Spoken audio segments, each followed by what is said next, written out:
Surat Sonawane ex municipal councillor standing committee સભ્ય સુરત મહાનગરપાલિકા આજે 9 સોસાયટીઓ બચાવ સંઘર્ષ સમિતિ ડિંડોલીના નેજા હેઠળ એક વિશાળ જન આક્રોશ રેલીનું આયોજન અમે અહીંયા કરેલું છે.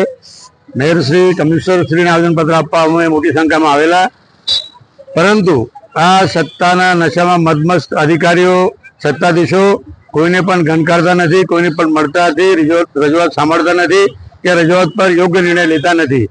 છેલ્લા 25-30 વર્ષથી આ ડિંડોલીની 9 સોસાયટીમાં પરપ્રાંતીય મજૂર કામદારો રહે છે.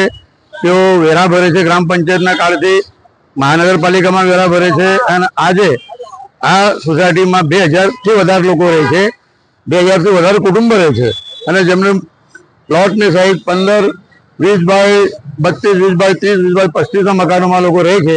અને સરકારે રિઝર્વેશન એટલા માટે નાખ્યું છે કે આજુબાજુના બિલ્ડરોને ફાયદો થાય, આજુબાજુના બિલ્ડર લોકોને એનાથી બેનિફિટ થાય. આજે ઝૂંપડા જેવા મકાનો હટી જાય તો ત્યાં જમીનનો ભાવ વધી જાય, અને માટે આ રિઝર્વેશન આ લોકો હટાવતા નથી. અમારી માગણી છે કે 31 ડિસેમ્બર 2025 સુધી આ તત્કાલ અમારી માગણી ઉપર ધ્યાન આપવામાં આવે, રિઝર્વેશન હટાવવામાં આવે, ત્યાં અમારા દસ્તાવેજ કરી આપવામાં આવે. પ્રધાનમંત્રીનું સપનું છે તમામને પાકું મકાન મળે, તો આ પાકું મકાન મળવા જોઈએ.